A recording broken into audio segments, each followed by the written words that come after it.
Studio yes news కి స్వాగతం. వార్తల ముందుగా ముఖ్యాంశాలు. సంక్షోభంలో అవకాశాలు సృష్టించడమే న్యాయకత్వం, సీఎం చంద్రబాబు నాయుడు.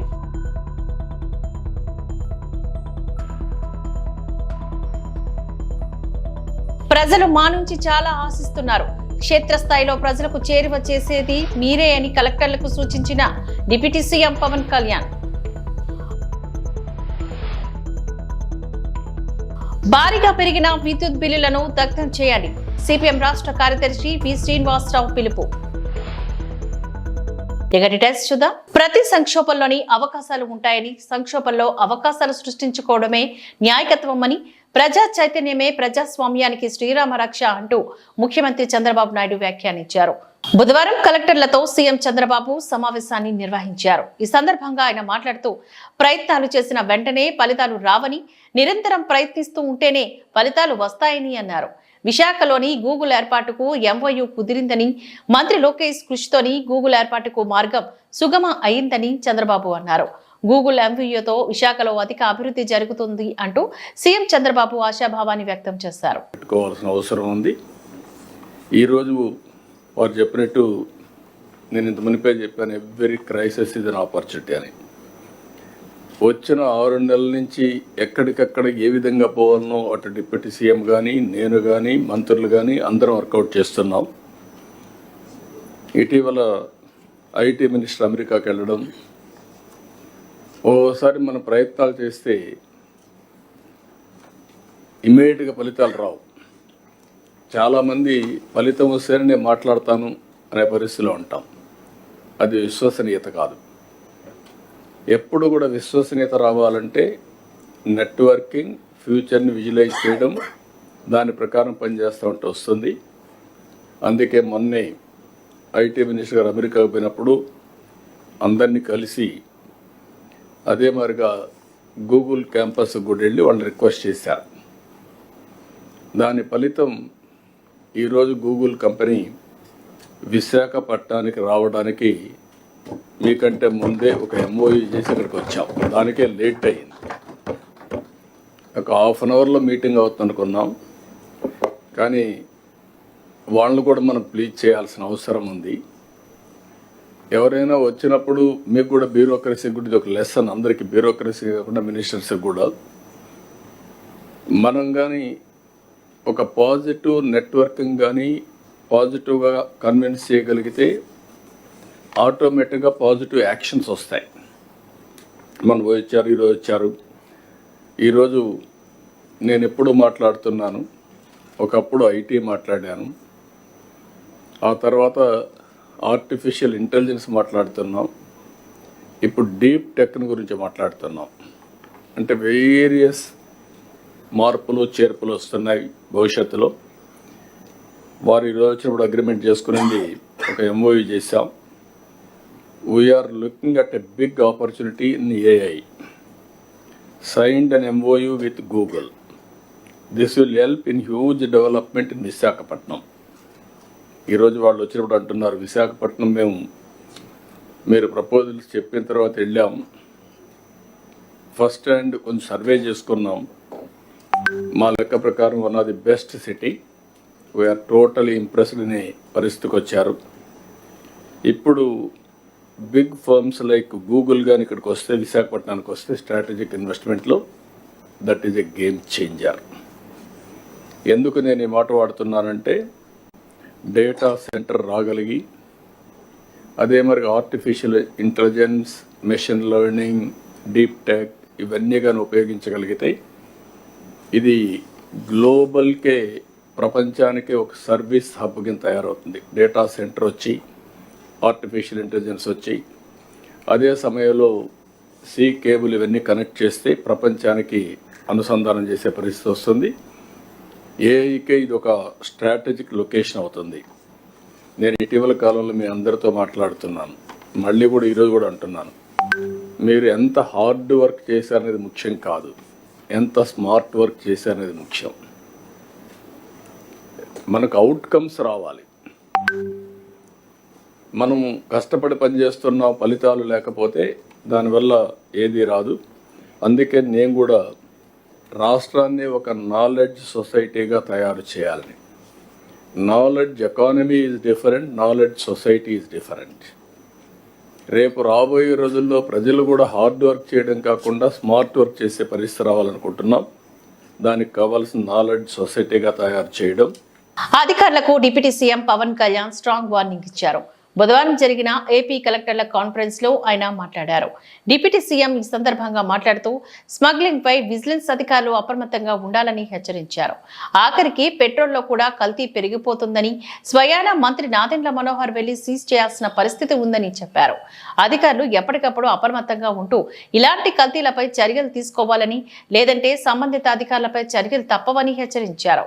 ఇసుకను స్ట్రీమ్ లైన్ చేసేందుకు గాను సీఎం చంద్రబాబు నాయుడు చర్యలు తీసుకుంటున్నారని చెప్పారు. ఇన్నేళ్ల వైసీపీ పాలనలో రాష్ట్రం 10 లక్షల కోట్ల అప్పుల పాలైందని, అధికారులకు కనీసం జీతాలు కూడా ఇచ్చే పరిస్థితి లేకుండా పోయిందని వాపోయారు. చంద్రబాబు నాయుడు డైనమిక్ లీడర్షిప్ లోని ఏపీలో సుస్థిర పాలనను అందించేందుకు అంతా సహకారం అందించాలి అంటూ పవన్ కళ్యాణ్ పిలుపునిచ్చారు. ప్రజలకు ఇబ్బంది కలగకూడదు, నేతృత్వం వహించే నాయకులు ఇష్టారాజ్యంగా ప్రవర్తిస్తుంటే ఎలా రావాలని చెప్పి అందరం we set aside our differences. We formed an alliance and people believed in us and they gave a great mandate that we would like to remind that part. ఇదంతా మీకు ఎందుకు చెప్తున్నా అంటే నా పర్సనల్గా నేను రివ్యూస్ చేస్తున్నా, ఏం చేస్తున్నా, ఒకటి ఫిజికల్ ఇర్రెగ్యులారిటీస్, ఫైనాన్షియల్ ఇర్రెగ్యులారిటీస్, ఏది కూడా రూల్ బుక్ పాటించని విధంగా ఇవన్నీ చూసి చాలా ఇబ్బందులు వస్తుంది. ఇందాక కేశవుల్ గారు చెప్పినట్టుగా we took the guidance of honourable CM.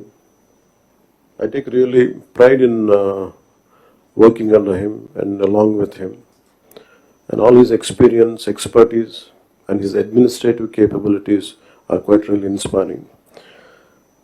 We are willing to learn from him. ప్రజలు మా నుంచి చాలా ఆశిస్తున్నారు. మేము ఎన్ని మాట్లాడినా వీఆర్ పాలసీ మేకర్స్. ప్రజల తాలూకు ఆకాంక్షల్ని, వాళ్ళ కష్టాలని మాట్లాడగలం, పాలసీల్లో చేయగలం. కానీ క్షేత్రస్థాయిలో దాన్ని తీసుకెళ్ళగలిగేది, ప్రజలకి చేరువ చేయగలిగేది ఇది మీరే చేయగలరు. దానికి ఇది మీకు మా జర్నీ చెప్తే ఎంత ఇబ్బంది పడ్డాం మేమందరం అని ఒకసారి మీకు తెలియజేస్తే దీని I'll understand the intricacies and the depth and seriousness of what we had gone through. గత ప్రభుత్వం మా అందరినీ చాలా చాలా ఇబ్బంది పెట్టింది. ఉన్నతాధికారుల చేత, రెవెన్యూ యంత్రాంగం చేత సినిమా టికెట్లు అమ్మించడం దగ్గర నుంచి, ఇసుక దోపిడీ చేయడం దగ్గర నుంచి మా అందరికీ ఏమనిపించింది అంటే బయట నుంచి when we're not in governance, ఇంతమంది ఐఏఎస్ అధికారులు ఉన్నారు, ఇంతమంది సీనియర్ బ్యూరోక్రాట్స్ ఉన్నారు, how come none of them had raise their objection. అంటే మాకు కామన్ మెన్గా ఎలా ఉంటుందంటే బయట నుంచి చూస్తే యూర్ ఆల్ ఎక్స్ట్రీమ్లీ లైక్ మీరు ముసోరి లాంటి చోట నుంచి వచ్చి ఐఏఎస్లు చదివి how come you didn't say no to that, how come you haven't objected for anything, any wrong doing. మాకు చాలా ఆశ్చర్యంగా ఉన్నది. ఎందుకు మీరు ఇంతమంది ఉండి ఇంత ఫిజికల్ ఇర్రెగ్యులారిటీ జరుగుతుంటే ఎందుకు మాట్లాడరు ఏంటి, ఏం చేయరు ఏంటి అనేది మా నిస్సహాయత, మా ఆవేదన. It was quite painful, it was quite, మాకు రెస్ట్లెస్నెస్ వచ్చేది. And it is very easy to control few officials, to control the entire administration and through that controlling the entire 5 crores plus people. మా నిస్సహాయత రోడ్ల మీదకి వచ్చింది. ఈవెన్చువల్గా మీరు చూస్తున్నారు, either from Syria or rest of the countries, including Sri Lanka. If the political leadership fails, it is administrative division. Administrative wing should be able to take part, make sure that decay doesn't go further. రాష్ట్ర TDP కూటమి ప్రభుత్వం విద్యుత్ ఛార్జీలను భారీగా పెంచి ప్రజలపై భారాలు వేయడాన్ని సిపిఎం రాష్ట్ర కార్యదర్శి వి శ్రీనివాసరావు తీవ్రంగా ఖండించారు. భారీగా పెరిగిన విద్యుత్ బిల్లులను ప్రజలు, వాణిజ్య వ్యాపారులందరూ బహిరంగ దగ్ధం చేయాలని పిలుపునిచ్చారు. విశాఖలోని జగదాంబ దగ్గర ఉన్న నండూరి ప్రసాదరావు భవనంలో సిపిఎం జిల్లా కమిటీ బుధవారం ఏర్పాటు చేసిన మీడియా సమావేశంలో ఆయన మాట్లాడారు. విద్యుత్ ట్రూ ఆఫ్ ఛార్జీలు, ఇంధనపు ఛార్జీలు, సర్దుబాటు ఛార్జీలు పేరుతో 40% ప్రజలపై భారాలు మోపిందని చెప్పారు. చిన్న షాపు యజమాని గత నెలలోని 600 రూపాయలు కడితే ఈ నెల 1100 రూపాయలు వచ్చిందని అన్నారు. ఒక అంశం ఏంటంటే ఈరోజు చూసేసరికి సక్రమైన పద్ధతిలో వ్యవహరించట్లేదు. అదే కాకుండా దరఖాస్తులు కూడా తీసుకోవట్లేదు. ఇది సరైనది కాదు అనేది విన్నాం. మూడో అంశం ఈరోజు మనం చూస్తూ ఉన్నాం. ప్రజలు అనేక వాగ్దానాలు చేశారు. ఇప్పుడు ఇందాకే మా కార్యదర్శి గారు చెప్పారు, 200 యూనిట్లు ఏవైతే ఉన్నాయో ఎస్సీ ఎస్టీలకు సంబంధించి గత జీవో కూడా ఇచ్చారు. ఇప్పుడు ఎప్పుడైతే ట్రూ ఆఫ్ ఛార్జీలు, సర్ఛార్జీలు ఇవన్నీ మినహాయించిన తర్వాత వాళ్ళకు కూడా 250, 300 ఇస్తున్నారు, వచ్చేస్తుంది. అంటే నువ్వు చేసిన సంస్కరణల వల్ల, విద్యుత్ సంస్కరణల వల్ల ఎవరైతే ఎస్సీ ఎస్టీ 200 యూనిట్లు బలహీన వర్గాలకు ఉందో ఆ మినహాయింపు నుండి పోయే పరిస్థితి ఉంది. చాలా గ్రామాల గిరిజన గ్రామాలకు వెళ్తే వాళ్ళు చెప్తా ఉన్నారు, మా దగ్గర కూడా బిల్లు వసూలు చేస్తున్నారు బాబు అనే పరిస్థితి ఉంది. అంటే గతంలో ఉండే జీవోను కూడా మినహాయింపు చేసే పద్ధతి, వాళ్ళ మీద ఉక్కుపాదం మోపే పద్ధతి చేస్తున్నారు. ఇది సరైనది కాదు. కాబట్టి విద్యుత్ సంస్కరణలు ఏవైతే ఉన్నాయో పేదవాళ్ళ దగ్గర నుండి మధ్యతరగతి ప్రజానీకం వరకు పెనుభారంగా మారే పరిస్థితి ఉంది. దాంతోపాటు మోయలేని భారం ఇది భవిష్యత్తులో కూడా పెరిగేదానికి అవకాశం ఉంటుందన్నది స్పష్టంగా చెప్తున్నప్పుడు చంద్రబాబు నాయుడు గారు విజన్ నాకుంది, విజన్తో నేను ముందుకు తీసుకెళ్తాననే పెద్ద మనిషి ఈరోజు వచ్చేసరికి దాన్ని భిన్నమైన వ్యవహారం చేస్తున్నారు. కాబట్టి ఇప్పటికే దీని పట్ల శ్రద్ధ వహించాలని. అదే కాకుండా మెట్రో రైలుకు సంబంధించిన దాంట్లో కూడా డిపిఆర్ ప్రకటించారు. వాస్తవంగా తగరపాలస దగ్గర నుండి కోర్మన్పాలెం వరకు ఉండాలి. దానికి సంబంధించిన దానిలో కూడా ప్రకటించారు, కానీ నిధులు తీసుకొచ్చే దగ్గర కానీ లేదు. రైల్వే జోన్ ప్రకటించారు, రైల్వే జోన్కు సంబంధించిన దానిలో కూడా డబ్బులు తీసుకొచ్చే దగ్గర కూడా నిర్లక్ష్య ధోరణితో వ్యవహారం చేస్తున్నారు. కాబట్టి ఒకవైపున ఉమ్మడి ఆంధ్ర రాష్ట్రంలో విశాఖపట్నం ఆర్థిక రాజధానిగా ఉంది. దీనికి కావాల్సిన మౌలిక సదుపాయాలు కల్పించాలి, నిధులు కేటాయించాలి, ఆ రకంగా అభివృద్ధి చేయాలి. దీని మీద శ్రద్ధ కన్నా ఆర్భాటానికి, ప్రచారానికి ఇస్తున్న అంటే డబ్బులు ఖర్చు, దీనికి సంబంధించిన దాంట్లో ఇచ్చే పరిస్థితి లేదు. కాబట్టి వెంటనే ఉమ్మడి విశాఖ సంబంధించి ఏవైతే వాగ్దానాలు చేశారో దాన్ని అమలు చేయాలని సిపిఎం పార్టీగా డిమాండ్ చేస్తా ఉన్నాం. రేషన్ బియ్యం వ్యవహారంపై కూటమి సర్కార్ చేస్తున్న దుష్ప్రచారంపై వైఎస్ఆర్సీపీ అధ్యక్షుడు మాజీ సీఎం వైఎస్ జగన్మోహన్ రెడ్డి మండిపడ్డారు. రేషన్ బియ్యంపై వారి కథనాలు, మాటలు చూస్తుంటే ఆశ్చర్యం కలుగుతోందని అన్నారు. అసలు అధికారంలో ఎవరున్నారు అనే సందేహం వస్తోందని చెప్పారు. రాష్ట్రంలోని అధికారం మారి 7 నెలలైందని, మంత్రులు వాళ్ళే, అధికారులు వాళ్ళ మనుషులే, చివరకు చెక్ పోస్టులు వాళ్ళు పెట్టినవే ఉన్నాయి. కాకినాడ పోర్టులో కస్టమ్స్ వాళ్ళు, భద్రతా సిబ్బంది వాళ్ళే ఉన్నారు. అటు కేంద్రంలోనూ ఇటు రాష్ట్రంలోనూ వాళ్ళే ఉన్నారు. మరి ఎవరి మీద నిందలు వేస్తారు, ఎవరి మీద దుష్ప్రచారం చేస్తారు అంటూ వైఎస్ జగన్ ప్రశ్నించారు.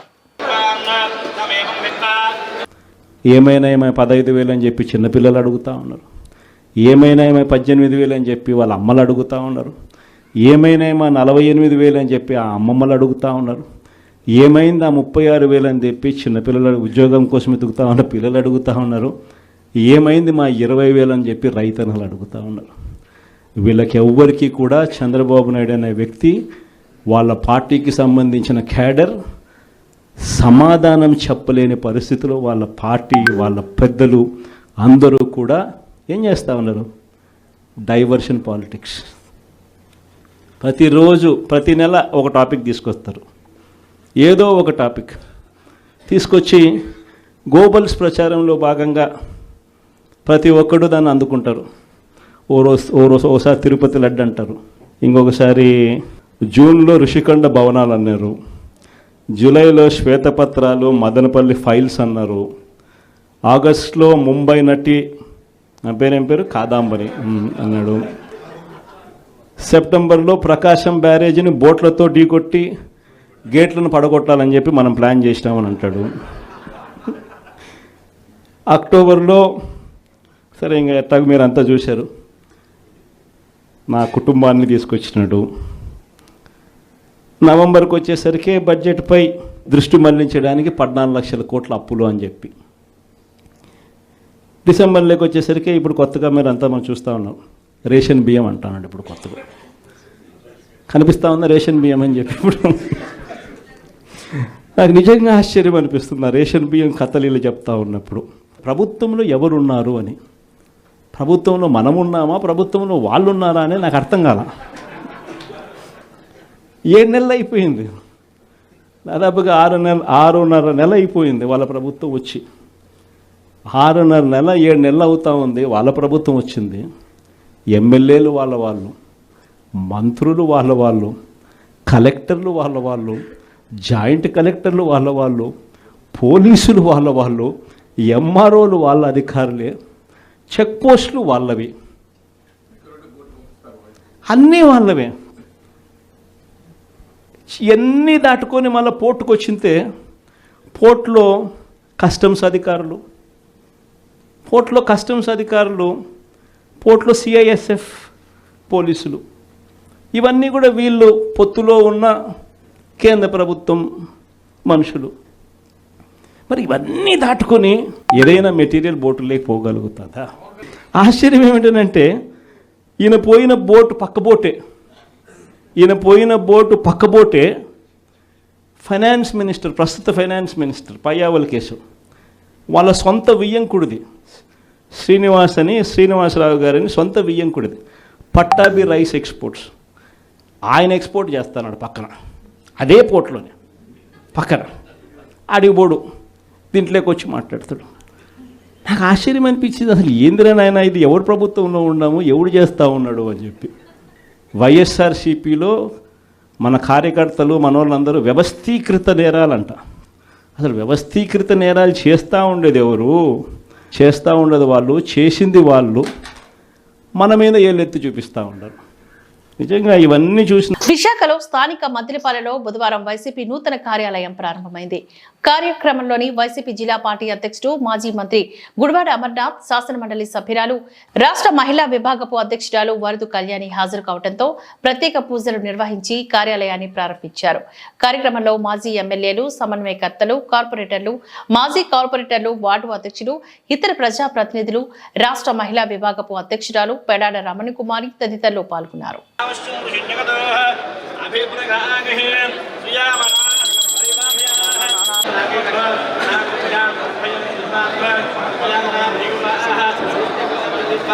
పార్టీ నూతన కార్యాలయాన్ని విశాఖపట్నం నడిబొడ్డున మద్దిలపాలెం కృష్ణా కాలేజ్ పక్కన గతంలో ఏదైతే ఇక్కడ కార్యకలాపాలు పార్టీకి సంబంధించినటువంటివి జరిగేవో, తర్వాత పార్టీకి సంబంధించినటువంటి నూతన కార్యాలయ నిర్మాణానికి సంబంధించినటువంటి భూ కేటాయింపులు గత ప్రభుత్వంలో లీజులు ఇవ్వడం, దానికి సంబంధించినటువంటి నిర్మాణాలు చేపట్టడం, కూటమి ప్రభుత్వం వచ్చిన తర్వాత వాటి మీద ఏ రకంగా దాన్ని డెమాలిష్ చేయాలి, ఏ రకంగా వాటిని అన్నింటినీ కూడా రద్దు చేయాలనేటువంటి ఉద్దేశంతో వారు కక్ష సాధింపు చర్యల్లో భాగంగా మేము దానికి సంబంధించినటువంటి ఫీజులు కానీ, సంబంధించినటువంటి బిల్డింగ్ ప్లాన్లకు సంబంధించినటువంటి ఛార్జీలు కానీ అన్నీ కట్టినప్పటికీ కక్షపూరితంగా వాటిని డెమాలిష్ చేయాలనేటువంటి ఉద్దేశంతో వారు నోటీసులు ఇవ్వడం, దాని మీద మేము కోర్టుకు వెళ్ళడం, కోర్టులో అవి స్టేలు రావడం, ఇవన్నీ కూడా జరుగుతున్నటువంటి ప్రక్రియలో మళ్ళీ అక్కడ కార్యకలాపాలు ఎక్కడైతే ఎండార్లో గతంలో పార్టీ కార్యాలయం ఉండేదో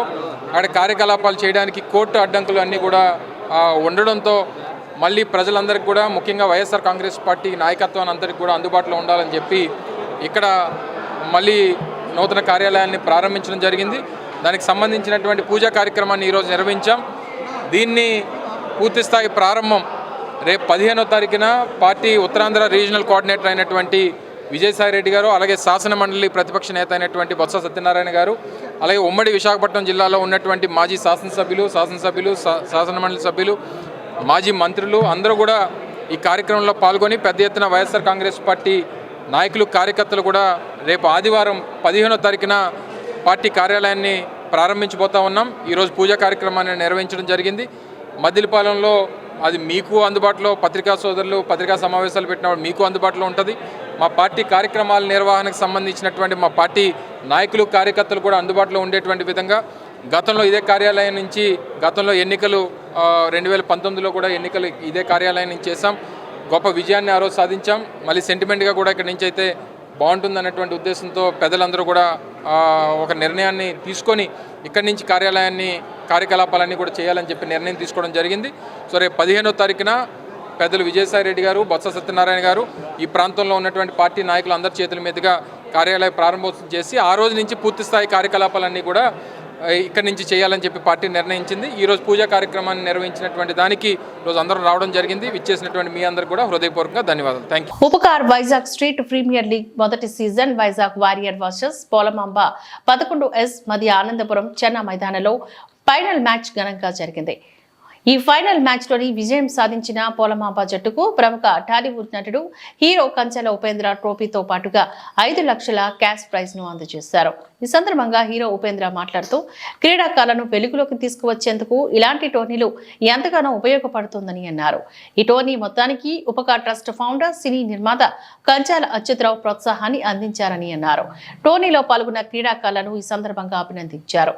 క్రీడాకారులు ఎటువంటి సహాయం కావాలన్నా ఉపకా ట్రస్ట్ ముందు వరుసలో ఉంటుందని హీరో ఉపేంద్ర పేర్కొన్నారు. కార్యక్రమంలో భారీగా క్రీడాకారులు, నిర్వాహకులు తదితరులు పాల్గొన్నారు.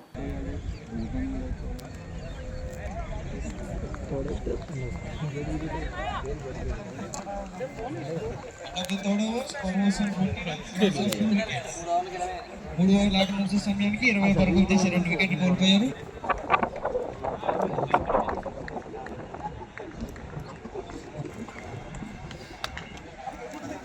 ఆఫీస్లో 6:30 గంటలు అమ్మాయి వెళ్ళి అమ్మాయితో అక్కడి నుంచి ఫోన్ చేయించాను. ముందు ఒకసారి మీరు ఒకసారి మాట్లాడారు అనుకో, అన్ని పెడతాను. మీరు ఈవినింగ్ ఒకసారి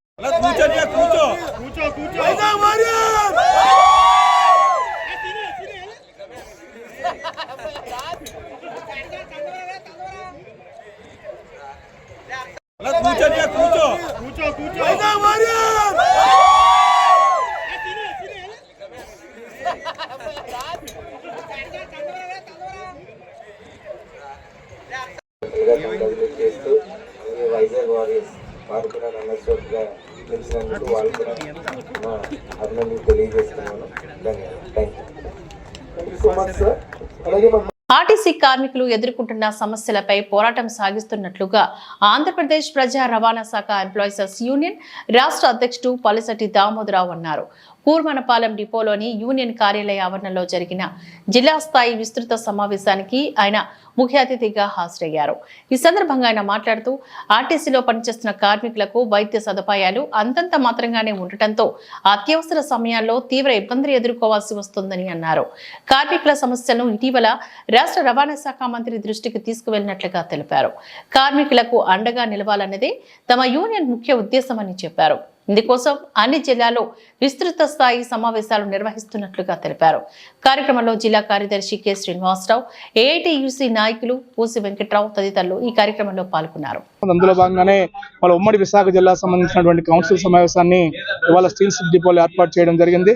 ఇవాళ ఉద్యోగులకు సంబంధించిన సమస్యలు తెలుసుకోవడంతో పాటు ఈ 3 జిల్లాల్లో ఏదైతే విశాఖ జిల్లా సంబంధించి కానీ, అనకాపల్లి సంబంధించి కానీ, అల్లూరు సీతారాం జిల్లా సంబంధించినటువంటి జిల్లాల్లో పనిచేస్తున్న ఉద్యోగుల ఇబ్బందులు తెలుసుకొని అవసరమైతే ఈ జిల్లాల్లో కూడా సమస్యల పరిష్కారం కోసం పోరాటానికి కూడా వెనుకడుగు వేయకుండా ఒక నిర్ణయాలు కూడా తీసుకోవాల్సిన అవసరం అయితే తీసుకుంటామని చెప్పి సందర్భంగా తెలియజేస్తూ, ఇప్పటికీ విశాఖ జిల్లాలో కొంతమంది అధికారులు, సూపర్వైజర్లు ఒకే యూనియన్ కొమ్ము కాసే విధంగా వ్యవహరిస్తున్నారు. వాళ్ళ వైఖరి మార్చుకుంటే మంచిది. లేదంటే గౌరవ మంత్రి గారి దృష్టికి, ఎండీ గారి దృష్టికి వాళ్ళ వైఖరిని కూడా తీసుకెళ్తాం. అవసరమైతే ఎటువంటి పోరాటాన్ని కూడా వెనుకడుగేసే పరిస్థితి లేదు. ఇవాళ అధికారులని, సూపర్వైజర్లు కోరుకునేది ఏంటంటే మాకేదో న్యాయం చేయమని కోరట్లా, అందరికీ సమాన న్యాయం చేయమని కోరుతున్నప్పుడు ఒకే వర్గానికి కొమ్ము కాసి పనిచేస్తున్నారంటే ఏదో లాలూచి పడి ఒకే వర్గానికి పనిచేస్తారని భావించాల్సి వస్తుంది. కాబట్టి దయచేసి అందరికీ సమాన న్యాయం చేయాలని చెప్పేసి విశాఖ జిల్లాలో పనిచేస్తున్నారు. Zonal secretary Vizianagaram. ముఖ్యంగా ఏపీఎస్ఆర్టీసీలో మాకు మెడికల్ వైద్య సదుపాయాలు చాలా ఇబ్బందికరమైన పరిస్థితులు ఉన్నాయండి. ఇప్పటికే మా రాష్ట్ర నాయకులు దామోదరరావు గారు మరి ప్రిన్సిపల్ సెక్రటరీ గారి దృష్టికి, ఈడీ గారి దృష్టికి, ప్రభుత్వం దృష్టికి తీసుకెళ్లారు. మాకు ఈ ఈసీహెచ్సీ వల్ల ఇబ్బంది చాలా ఉందండి. ఎందుకంటే మేము సుదూర ప్రాంతాలకు వెళ్ళి ఎక్కడ పడితే అక్కడ మేము తినడం వల్ల మాకు అనారోగ్యాలు ఎక్కువయ్యి డయాబెటిక్ కానీ, హార్ట్ ప్రాబ్లమ్స్ కానీ ఇవన్నీ వస్తున్నాయి. మాకు పాత పద్ధతిలో ఆర్టీసీలో ఏదైతే ఉందో ఆ పాత పద్ధతిలోనే మెడికల్ సదుపాయాలు కల్పించాలని చెప్పేసి మరి ఏపీఎస్ఆర్టీసీ ఎంప్లాయీస్గా మేమైతే డిమాండ్ చేస్తున్నాం. వీటిపైన మొన్న 23వ తేదీన విజయనగరం జోనల్ ఈడీ గారికి కూడా చెప్పడం జరిగింది. వాటిపైన కూడా వారు ముఖ్యంగా మాకు కొన్ని సలహాలు కూడా ఇచ్చున్నారు. మరి ధర్మిల ఇక్కడ ఏదైతే యాజమాన్యం విశాఖ జిల్లాకు వచ్చేటప్పటికి చాలా ఇబ్బందికరమైన పరిస్థితులు చేస్తున్నారు. స్టీల్ సిటీలో మరి ముఖ్యంగా సూపర్వైజర్స్ చాలా పక్షపాత వైఖరి అవలంబించి ఎంప్లాయీస్ మీద దాడి చేసేటటువంటి పరిస్థితులు కూడా ఉన్నాయి. దాన్ని అయితే మేము తీవ్ర స్థాయిలో ఖండిస్తున్నాం. అలాగే విశాఖపట్నం వన్ డిపోలో చార్టు వేయకుండా డ్రైవర్స్కి ఇబ్బందికరమైన పరిస్థితులు కలుగు చేస్తున్నారు.